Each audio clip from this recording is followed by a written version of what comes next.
अरुणाचल का एक सबसे अच्छा कॉलेज देरानातुंग कॉलेज बनाने में आपने कोशिश किया ना, अभी और भी बचा हुआ है।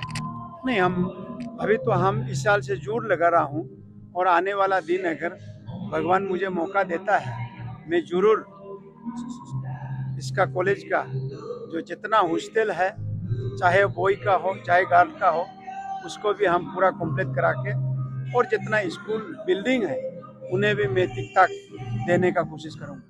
उनको सभी को मेरा अनुरोध होगा, मेरा सुझाव होगा, वो बीए पास करने के लिए कम से कम 3 साल उनको मौका मिलता है। तो 3 साल में वो अच्छा से पढ़े और वो 3 साल में है बीए पास हो जाए। और साथ ही मैं हमेशा कहता हूँ, वो आप 34% लेकर आगे बढ़ने का कोशिश मत करो।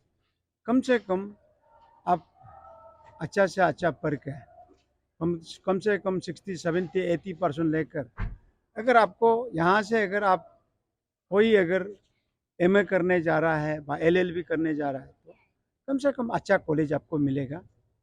तो अगर इधर अगर पढ़ाई ख़त्म करके अगर मैं जॉब करना चाहता है और जॉब में अगर आप इंटरव्यू देता है तो सफलता होना चाहिए, क्योंकि आप हमेशा क्वालिटी में अगर आप पढ़ेगा लिखेगा, आप जरूर आएगा, जरूर आप सफलता होगा। अब जैसे हमको कॉलेज में पढ़ना है, कॉलेज कॉलेज तक पहुंचना है, हमको 33 मार्कें लेकर हमको घूमना है, अगर सोचता है तो आपका लाइफ में, आपका ज़िंदगी में ये कितने आएगा। आप कंपटीशन में आप बैठ नहीं पाएगा, कंपटीशन में आप दौड़ नहीं पाएगा। इसीलिए मेरा ये दुआ है, मेरा ये रिक्वेस्ट है, मेरा ये अनुरोध है, खूब मेहनत करें और मेहनत करके आप अच्छा से पढ़े और आपका रिजल्ट अच्छा हो और आप पॉलिटिक्स में जाए व जॉब में जाए, बिजनेस में जाए, हमेशा सफलता हो। और मेरा ये भगवान से भी दुआ है और बच्चा लोग से भी मेरा ये सुझाव है। मैं आज देरानातुंग कॉलेज का 43rd जो एनुअल स्पोर्ट्स डे सेलिब्रेशन में चीफ गेस्ट होकर यहाँ आया है। रियली मैं बहुत खुश है, immensely very much happy and delighted to be with all students and I have seen their excitement. जो जितना भी जो प्राइज विनर्स का एक्साइटमेंट करके मैं खुद अपना कॉलेज लाइफ को याद किया है, तो मैं रियली बहुत खुश हूँ। और इतना कुछ बोलने का नहीं, यहाँ का एक्टिविटीज़ बहुत अच्छा रहा है। तो मैं बेस्ट सक्सेसफुल बेस्ट कंप्लीशन के लिए कॉलेज जो देरानातुंग प्रिंसिपल, कॉलेज का जो जनरल सेक्रेटरी और उनका जितना भी कमिटी मेंबर्स है उसको कांग्रेचुलेशन देता हूँ और बेस्ट विशेस दे के मैं हमारा 43rd annual college day celebration, इसकी आगाज़, इसका उद्घाटन 15 नवंबर को 10:30 बजे हमारे honourable minister education, cultural and indigenous affairs के हाथों हुआ था, यहीं कॉलेज प्ले ग्राउंड में। और वो मुख्य अतिथि थे, उनके साथ श्री बीयू राम वागे जी जो ऑनरेबल एमएलए हैं, वो गेस्ट ऑफ ऑनर थे। और फिर 15 नवंबर से कल तक बहुत कॉम्पिटिशन्स कराए गए, बहुत सारी कमेटियाँ बनी, committees, games sports committee, literary committee, cultural committee, social service committee, फिर प्राइजेस कमेटी, बहुत सारी कमेटी का गठन हुआ।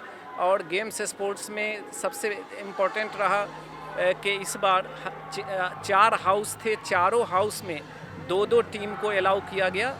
जैसे और हाउसेस के नाम दिए गए थे माउंटेन पीक से, जैसे पीजी, खैराम सतम, फिर उसका बाद गौरी चैन हाउस। ऐसे इस तरह से स्टूडेंट्स को पता चला अपने अरुणाचल प्रदेश के फेमस पीक के बारे में, माउंटेन पीक के बारे में। और फिर थीम था go green for sustainable tomorrow. तो इसमें बहुत ही सफलता मिली।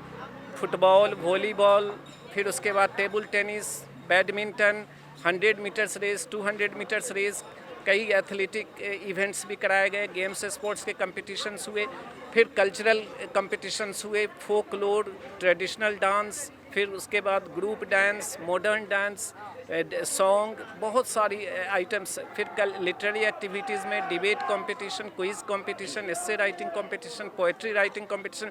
तो इससे ये फ़ायदा हुआ ना कि बच्चों को एक प्लेटफॉर्म मिलता है और बडिंग टैलेंट्स में निखार आता है और निखर कर आता है, उनके टैलेंट्स को चार चांद लग जाती है, निखरती है। तो ये पूरे आयोजन बहुत ही सक्सेसफुल रहे और डिसिप्लिन के साथ शांतिपूर्वक आज उनका समापन समारोह था। कल्चरल नाइट को भी इस बार ऑनरेबल एमएलए लाइजम सेमाई साहब आए 15 के कल्चरल नाइट को इवनिंग में, जो 5 बजे शाम से था। फिर उसके बाद 16 को honourable MLA Gabriel D Wangsu आए और ये दोनों ऑनरेबल एमएलएज जो मुख्य अतिथि थे कल्चरल नाइट और फैशन नाइट के, वो हमारे अलमनाई हैं, जैसे आप लोग भी अधिक अलमनाई हैं, तो वो अलमनाई थे। फिर गुमजुम हैदर साहब हमारे गेस्ट ऑफ ऑनर, जो स्टेट इंफॉर्मेशन कमिश्नर हैं, 16 तारीख को थे। और 15 को स्पेशल गेस्ट और गेस्ट ऑफ ऑनर कहिए वो ताते तायम थी। फिर स्पेशल गेस्ट तन्नू तेची तन्नू जो कन्वेनर वीमेंस विंग है आपसू की, वो थे। आज वैलेडिक्टरी फंक्शन में ऑनरेबल मिनिस्टर श्री आलो लिबांग साहब, वो honourable minister for health, child and social justice के हैं, वो थे मुख्य अतिथि। और गेस्ट ऑफ ऑनर आज थे honourable MLA 13 Itanagar assembly constituency Shri Techi Kaso sahab, उनका भी खास ख्याल रहता है, हमारे कॉलेज के डेवलपमेंट पे बहुत काम करते हैं वो भी। और स्पेशल इन्वाइटीज़ में आज थे मेमा तेची मेमा और डॉक्टर एन टी रिकम।